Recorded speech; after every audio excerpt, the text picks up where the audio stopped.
e a trouxeram à casa de Abinadab no outeiro, e consagraram a Eleazar, seu filho, para que aguardassem a arca do Senhor. E sucedeu que desde aquele dia a arca ficou em Quiriate-Jearim. E tantos dias se passaram que chegaram até 20 anos, e lamentava toda a casa de Israel após o Senhor.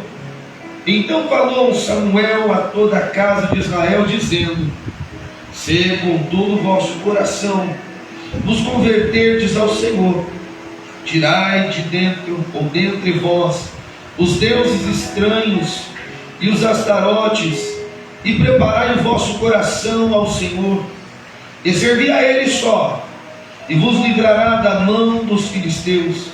Então os filhos de Israel tiraram dentre si os Balaíns e os astarotes, e serviram ao Senhor. Disse mais Samuel: congregai a todo Israel em Mispa, e orarei por vós ao Senhor. E congregaram-se em Mispa, e tiraram água, e a derramaram perante o Senhor, e jejuaram aquele dia, e disseram ali: pecamos contra o Senhor. E julgava Samuel os filhos de Israel em Mispa. Ouvindo, pois, os filisteus e os filhos de Israel estavam congregando em Mispa, subiram os maiorais dos filisteus contra Israel. O que, ouvindo os filhos de Israel, temeram por causa dos filisteus. Pelo que disseram os filhos de Israel a Samuel: não cesses de clamar ao Senhor nosso Deus por nós, para que nos livre das mãos dos filisteus. E tomou Samuel um cordeiro de mama, e sacrificou-o inteiro em holocausto ao Senhor. E clamou Samuel ao Senhor por Israel, e o Senhor lhe deu ouvidos. Amém, irmãos? Amém. Irmãos, o tema que o Senhor ele me deu nesta noite é um tema que dificilmente são pregados. O tema que o Senhor ele me deu é trazendo de novo a vida. E Samuel, ele foi juiz, ele foi sacerdote e ele foi profeta também. E aqui no primeiro livro de Samuel, ele está agindo ou atuando como o último juiz da terra. Israel, desde o capítulo de número 1, estava padecendo espiritualmente, estava padecendo socialmente e politicamente também. A palavra do Senhor vai dizer que a casa de Deus estava sendo corrompida. Eli já não tinha mais controle sobre os seus filhos. Ofni e Finéias bagunçando toda a casa.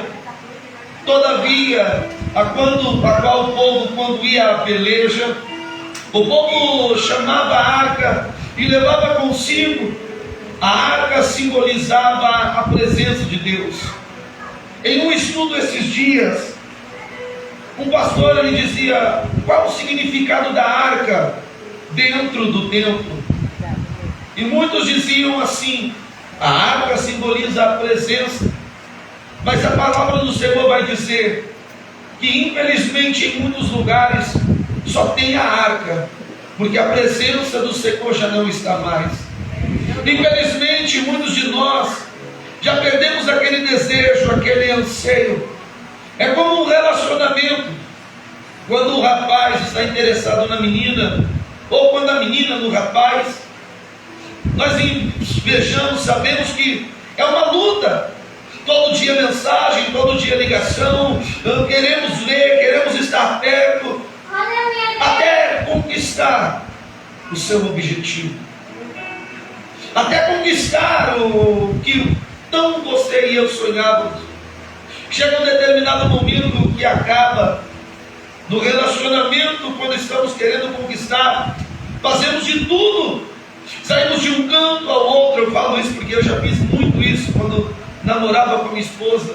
Saía da minha casa a pé, chegava no serviço cansado e corria para encontrá-la. Saía correndo todos os dias, chegava tarde, porque o meu desejo era encontrá-la. O meu desejo, nem se fosse dela, para mim já estava de bom tamanho.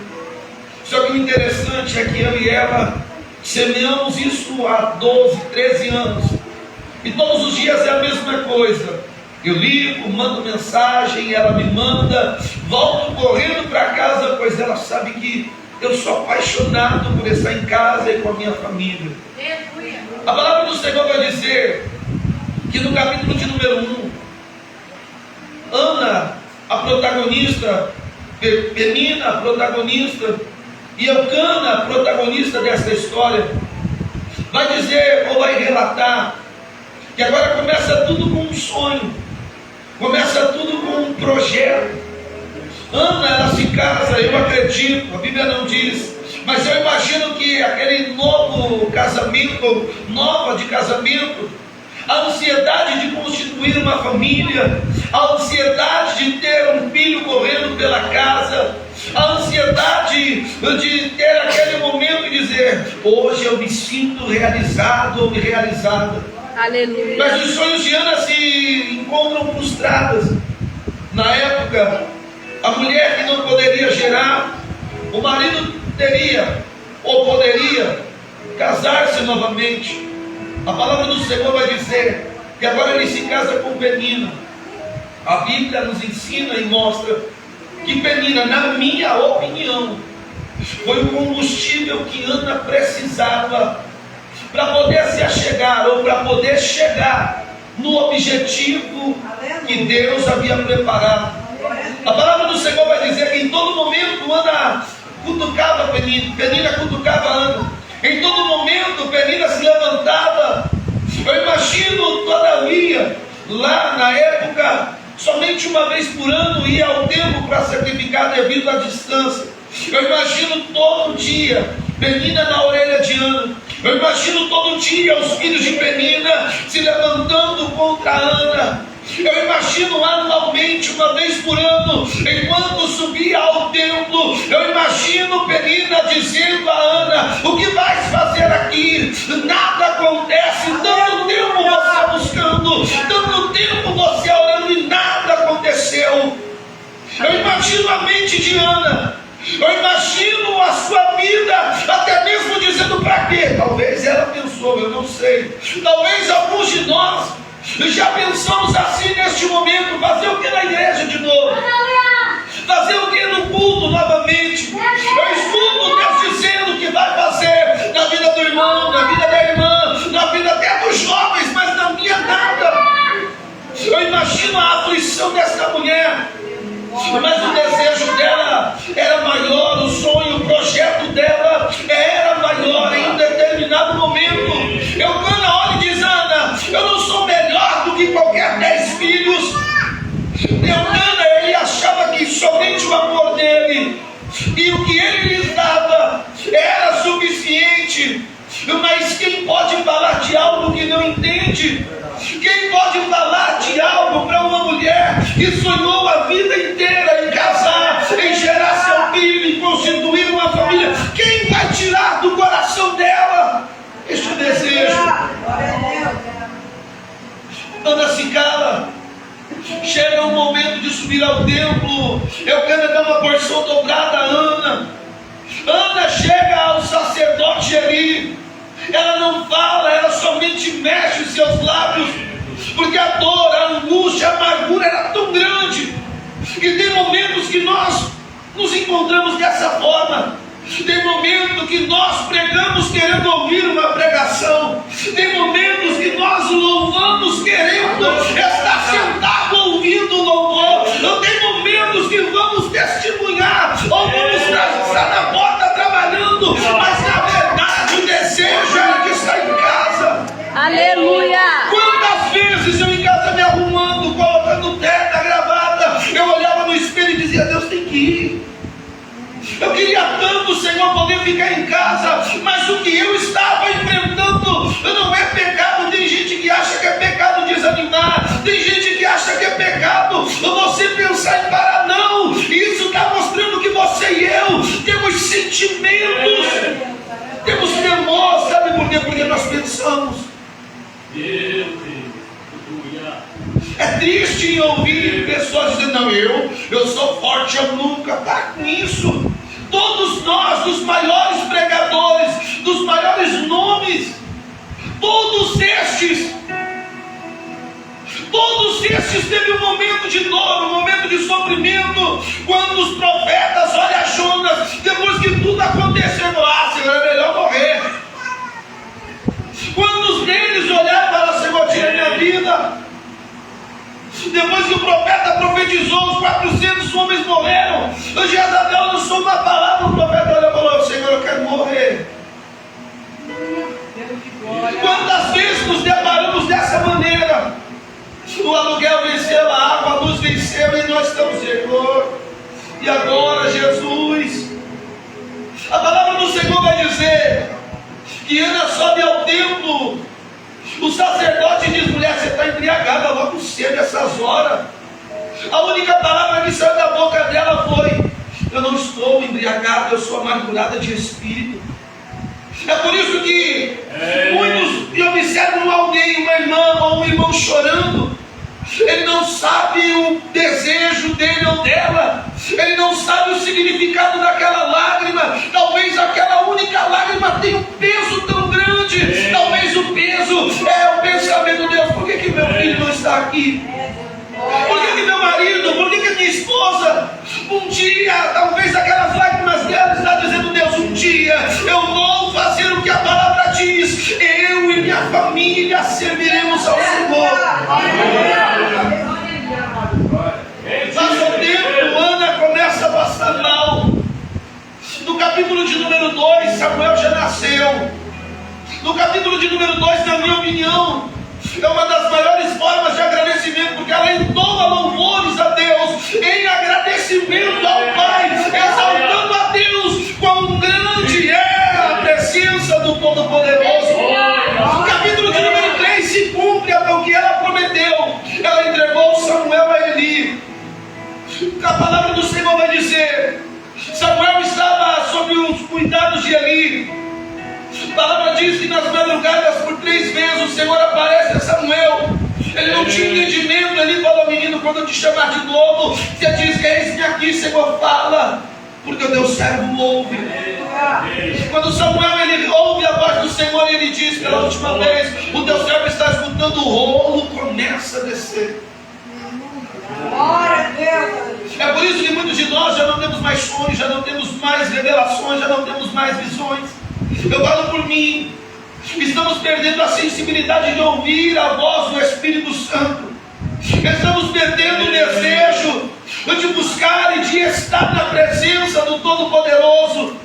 Trocamos um momento de oração por uma ligação que aconteceu. Trocamos um momento de culto para atender o celular lá fora. Quando chega lá fora, desculpa, foi engano. Trocamos o pregador, a mensagem que está sendo pregada. Deixamos quem está dirigindo para ficar mexendo nas mensagens. Não temos mais sensibilidade para ouvir e separar o que é santo de Deus. É verdade. É triste, pois se preparamos para adorar a Deus. Capítulo de número 3, Samuel escuta a revelação de Deus. Capítulo de número 4, se cumpre o que Deus falou. Eles vão à peleja, Israel contra os filisteus. A batalha já era ganha, só que os filisteus eles tomam campo, eles começam a vencer. Ofni e Finéias, os líderes, começam a temer e eles têm uma solução: tragam a arca do Senhor. A arca é trazida ao arraial. Um grito ensurdecedor acontece. Só quem é cristão, só quem é servo de Deus sabe o que é um grito de adoração, o que é um momento, uma rajada de línguas. Só quem está na presença de Deus sabe quão grande é saber que Deus ele chegou na casa. Talvez alguém pode julgar, mas quando a nossa irmã jovem pegou no louvor para louvar, aquele louvor é uma declaração. É dizendo: Deus, eu não aguento mais, é a última lágrima, é o último dia, é a última vez que eu vou para a igreja, é a última vez que eu vou sonhar, é a última vez que eu vou me relacionar com alguém, é a última vez que eu vou confiar, é a última vez que eu vou acreditar. Mas é interessante que no Salmos 37 ele vai dizendo: sim, entrega os teus caminhos ao Senhor, confia nele, e tudo ele fará. Sabe por quê? Eu e você estamos se decepcionando, se machucando, é porque estamos olhando e se espelhando em quem não é para se espelhar, estamos olhando para onde não é para olhar. Ei, nós devemos fazer o que o Salmo 121 diz: eleva os meus olhos para os montes, e é de onde me virá o socorro. O meu e o seu socorro vem do Senhor, que fez os céus e a terra. Aleluia! Oh, glória! Eu não preciso de multidão para adorar a Deus, eu só preciso estar ligado, pois a Bíblia diz: o que ligado no céu é ligado na terra, mas o que for desligado, desligado também será. Eu não preciso de muito, eu só preciso da presença.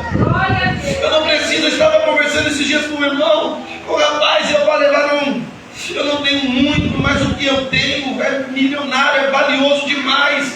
Eu não tenho bem material nenhum, o único bem material que eu e minha esposa temos é o nosso carro. Mas sabe o que nós temos de maior valia? É a presença do nosso Senhor. O meu carro pode quebrar, o meu carro pode acontecer alguma coisa, o trabalho eu posso ficar desempregado, mas com Deus nada. Muitos pedem: Deus, eu quero visão de águia.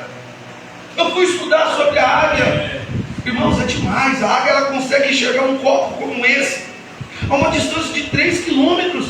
Cara, é nítido. Eu preciso para ler aqui, eu preciso de óculos. E eu parando e vendo, e o estudo dizia que a pergunta que foi: vocês já viram algum cadáver de uma águia? Eu falei: poxa vida, é verdade, eu nunca vi nenhuma reportagem ou isso ou aquilo. E aí o rapaz, ele dizia que a águia, ela tem um sentido que ela prevê literalmente quando ela está para morrer. E quando ela está perto da morte, ela voa o mais alto possível. Pode pesquisar, você vai ver.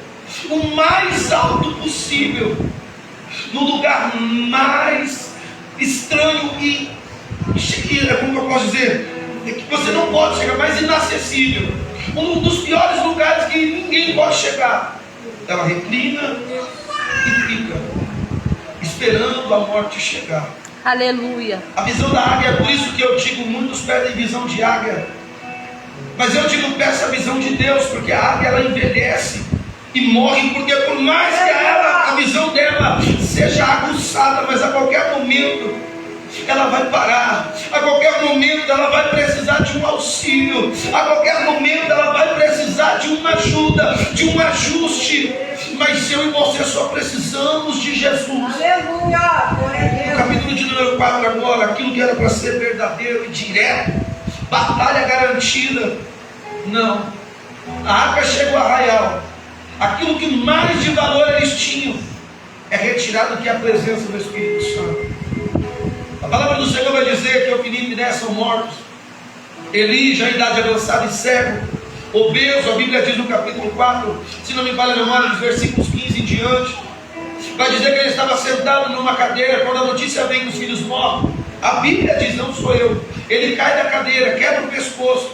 A esposa de um dos meninos que estava grávida há quase 9 meses, ela sente as contrações de parto e agora dá à luz. E o nome que o menino dá antes dela morrer é Icabode, que tem o sentido de e foi-se a glória de Deus. Quando ela dá o nome ao menino, ela também morre. A palavra do Senhor vai dizer que a história continua no capítulo de número 5. E no capítulo de número 5, a arca é tomada e levada para o meio do arraial dos filisteus. Pegada a arca, a palavra de Deus, a presença de Deus, é colocada dentro do templo de Dagon. Quando a palavra do Senhor vai dizer que a arca é colocada prostrada com o seu rosto em terra perante a arca. Eles pegam a arca, a estátua, coloca de pé. Passa-se o tempo, do outro dia a arca de novo está caída prostrada à presença da arca, mas agora está com os pulsos cortados e como se estivesse reverenciando a palavra e a presença de Deus. Os cristãos entendem que não tem como deixar aquilo ou aquela presença no mesmo lugar. É por isso que não tem como o santo se misturar com o profano. Não tem como eu visto 48 no terno querer colocar um 52, vai ficar desproporcional.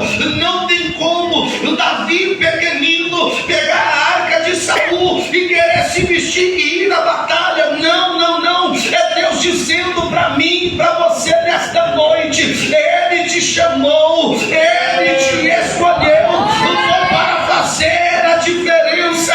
Não importa como, não importa quanto, faça a minha vontade, faça o meu querer, faça o que a minha palavra diz. Não importa a situação, ide por todo mundo e pregai o evangelho toda criatura.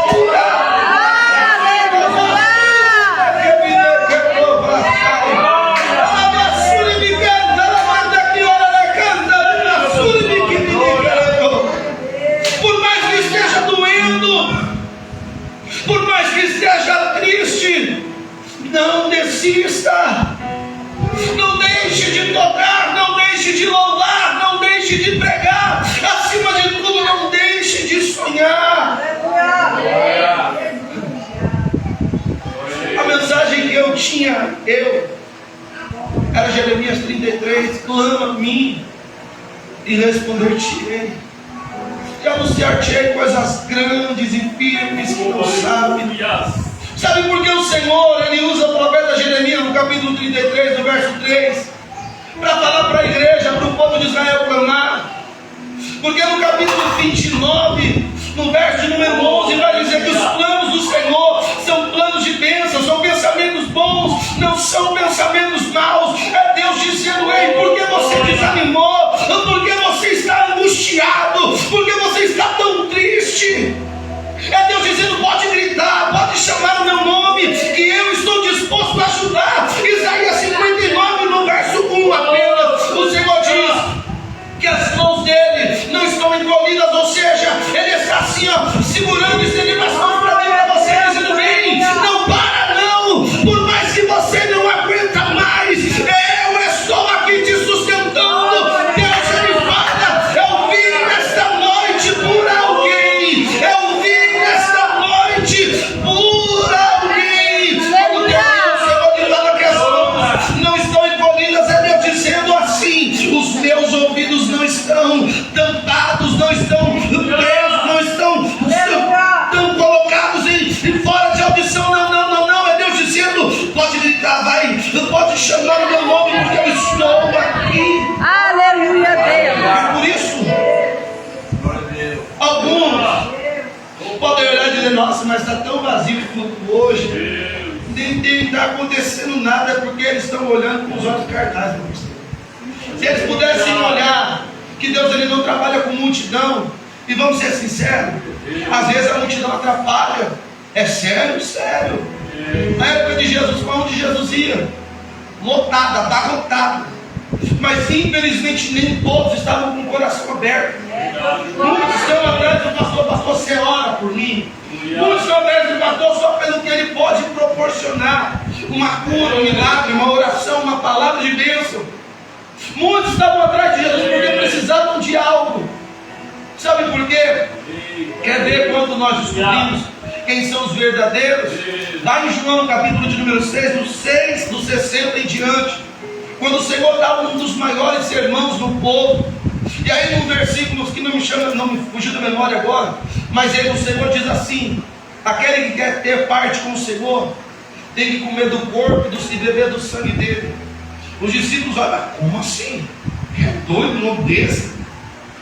Tem que comer da carne e beber do sangue? Eles ficam bravos, começam a murmurar no seu coração, e Jesus, sabendo, é por isso que Jó, ele diz: Senhor, bem sei eu que tudo pode. em nenhum dos seus pensamentos fazer isso. O Senhor, ele sabia que o povo estava pensando. Na hora os discípulos viram que a palavra era muito dura.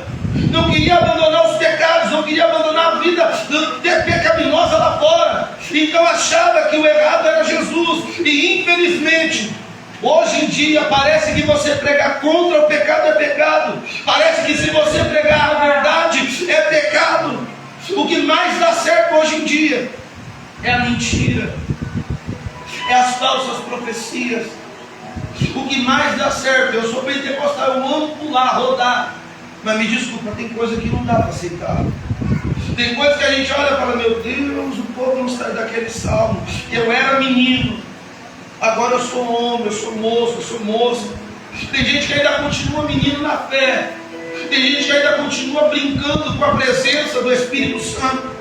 Essa mensagem que Deus trouxe nesta noite, para minha vida e para a sua vida, é um despertar, é o Senhor trazendo algo para mim e para você. Não olhe para A, não olhe para B, mas continue adorando e orando ao Senhor. Não é pecado desanimar, não é pecado querer parar, o pecado é fazer, o pecado é você insistir, é consumar. Quando o Senhor, ele diz, os discípulos começam a ir embora, Jesus olha para Pedro e diz, ei, vocês querem? Pedro olha assim e diz, Senhor, se nós formos, ou para onde nós iremos?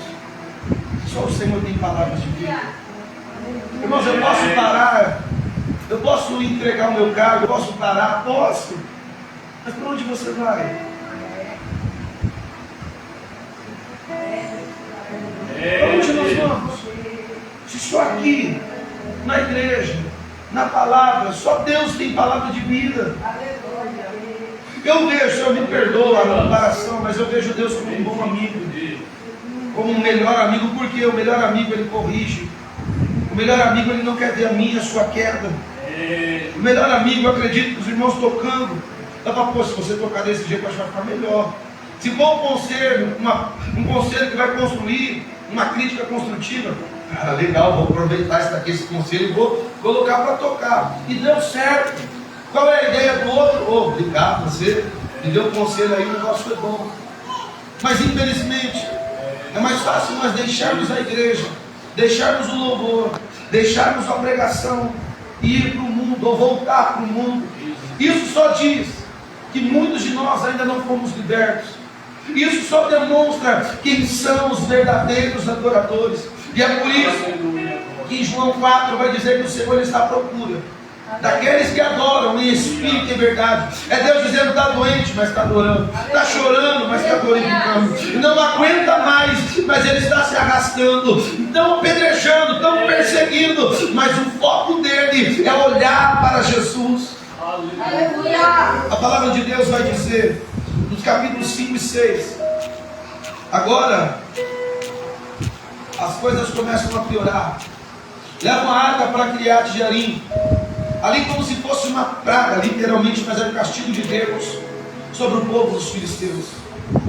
Acontecem ali coisas horríveis, hemorroidas dos povos serem misturados.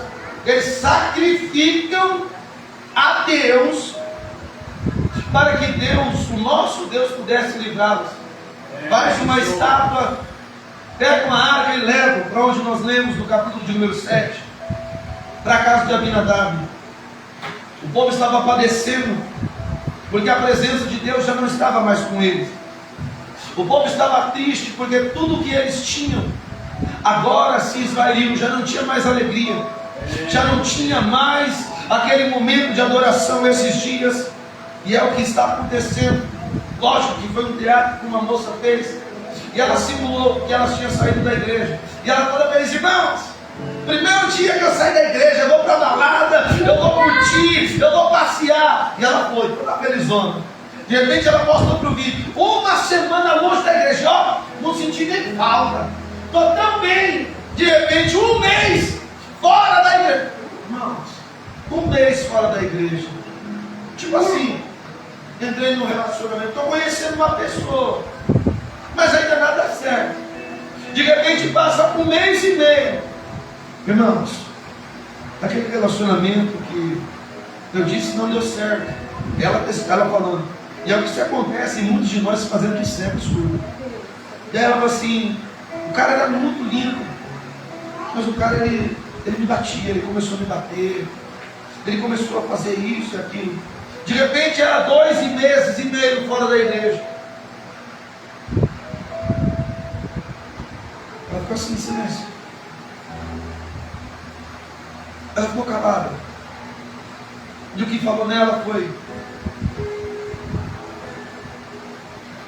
outro vídeo 3 meses longe da igreja. E ela botava as mãos no cabelo e dizia: eu não aguento mais. Isso é o que a falta da presença de Deus ela faz nas nossas vidas. Muitos de nós temos tempo para adorar, para buscar, para clamar a Ele, mas nós estamos agregando na nossa vida tantas coisas, tantos compromissos, tantas agendas, tantas ligações, tantas mensagens, que estamos deixando o Mestre de lado. Muitos de nós estamos assim, literalmente crentes desviados dentro da igreja. Só vamos para a igreja porque temos a obrigação, temos um cargo eclesiástico, temos um trabalho na igreja. Eu fico na porta, eu toco, eu dirijo o culto, eu sou o líder dos jovens, eu sou o líder das irmãs. É só por isso. Mas aqui dentro está um buraco tão grande. Aí começa a me ver a letra daquele louvor. Não sei cantar não, irmão, mas diz assim: porque pararam de falar do céu. Deus de glória. Acham que Cristo não vai mais voltar. Oh, Jesus. Deixamos de fazer a vontade do Senhor. Perdemos a presença, perdemos o desejo, a vontade de buscar e adorar a Deus. Capítulo de número 5, a arca ficou 20 anos na casa de Abinadab e seus filhos.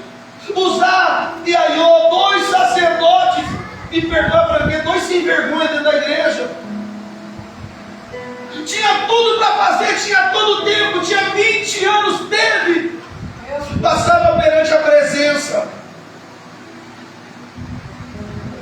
passava todos os dias, a presença toda empoeirada, as folhas amareladas, o terno já está amarelando, os vestidos estão parados há tempos, as saias, as blusinhas dos sapatos, aquele caderninho de anotação. Oh, Jesus, eu ando com o meu bracinho para baixo, dizendo que eu olho para cá, para que você leva isso? Eu não sei, às vezes eu vou anotar uma coisa.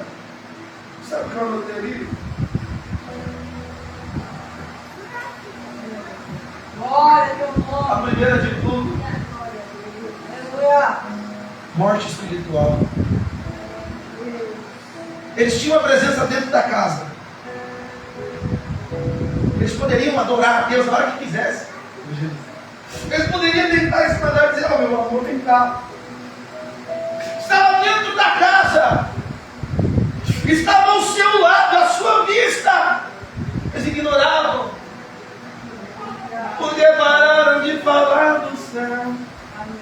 Ele teve todo o tempo. Isaías 55:6 diz: buscai o Senhor enquanto é tempo, invocai-o enquanto se pode achar. Perdemos o desejo de estar na presença de Deus. Os nossos cultos, muitos deles, ou na maioria deles, ou por causa de alguns camaradas, se tornam pesados, cansativos, se tornam exaustivos, chega, dá sono. Sabe por quê? Porque é um homem querendo fazer do jeito do homem. Hoje eu vou chegar naquele ponto e vou arrebentar, vou derrubar tudo. Você trabalha na construção civil, e ali você pode derrubar tudo, ali você pode quebrar tudo, em alguns lugares também. Nós temos que voltar. Abinadab teve tudo, 20 anos a presença esteve ali. A arca saiu da terra dos filisteus e foi. Passa-se o tempo, o povo se achega a Samuel no capítulo 7, no verso 2 em diante. Destruído, acabado, arrebentado e arrependido. Porque passaram-se mais de 20 anos fora da igreja.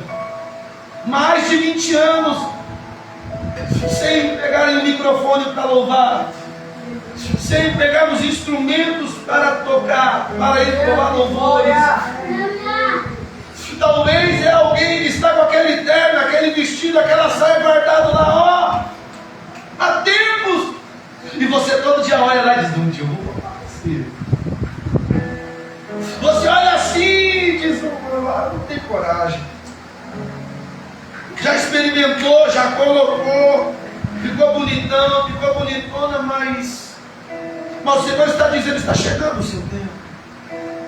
Está chegando o momento certo. A outra coisa que eu anotei foi desânimo. Eles tinham, mas não faziam. Estavam ali com a presença de Deus, mas não a reconheceram.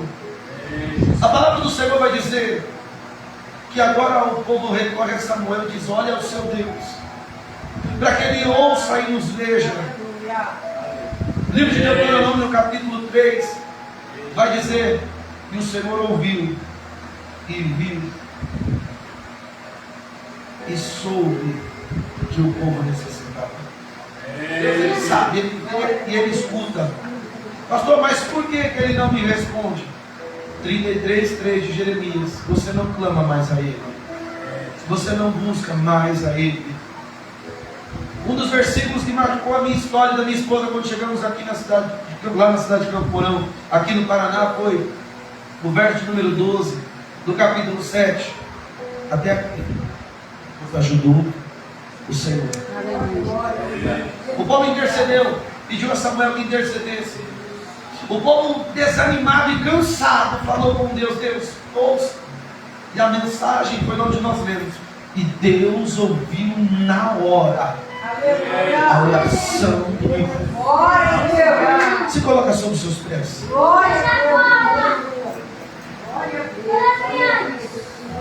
Feche os olhos 2 minutinhos, irmão. Senhor,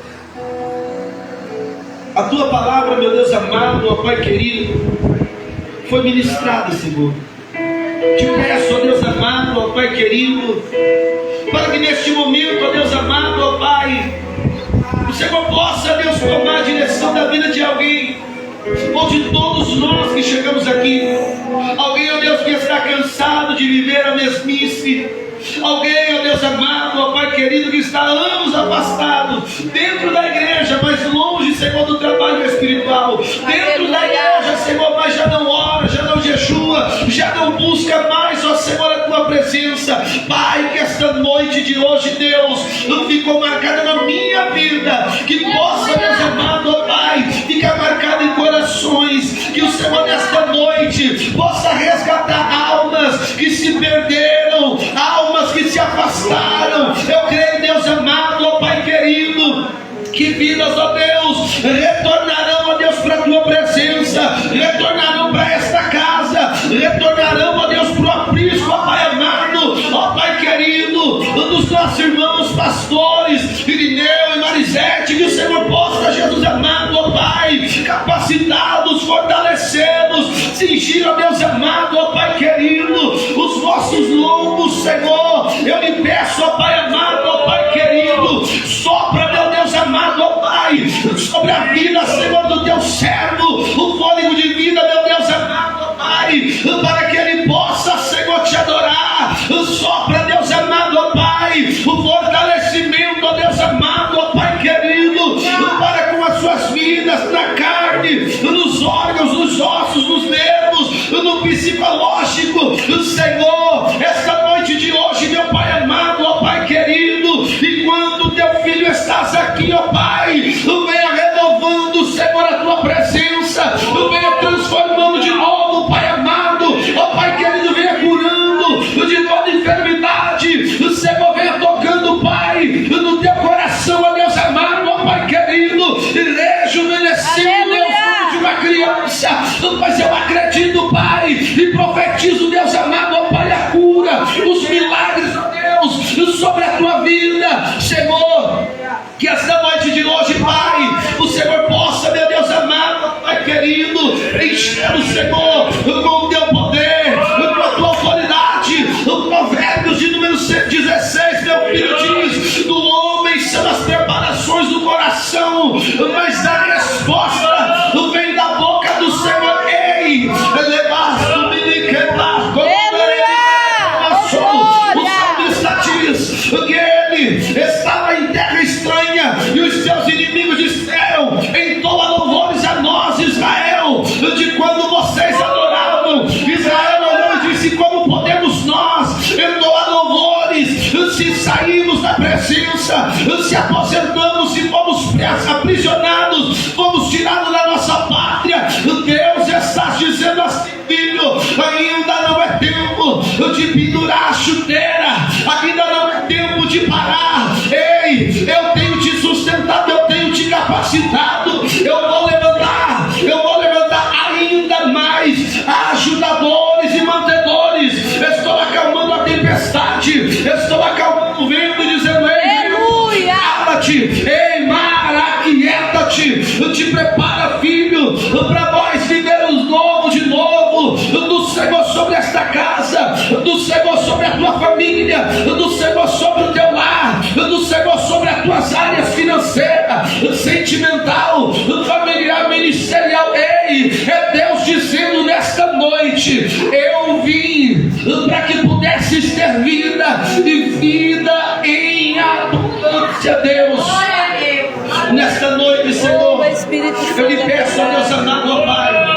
por cada vida, Senhor, que chegou aqui, por cada alma, meu Deus amado, ó Pai querido, que entrou, ó Senhor, neste lugar, desanimado, enfraquecido, Senhor, até mesmo distraído com algumas coisas, Senhor, mas que esta noite de hoje, meu Pai, o Senhor possa, Deus amado, ó Pai querido, trabalhar, Senhor, sobre vidas, porque oraram a Samuel sacrificou, e a tua palavra diz, ó Senhor, para esta noite, para vidas aqui: Deus ouviu a sua oração, Deus ouviu o seu clamor. Não desanime, não desista, porque Deus te escolheu, em nome de Jesus. Se você pode, aplauda bem forte.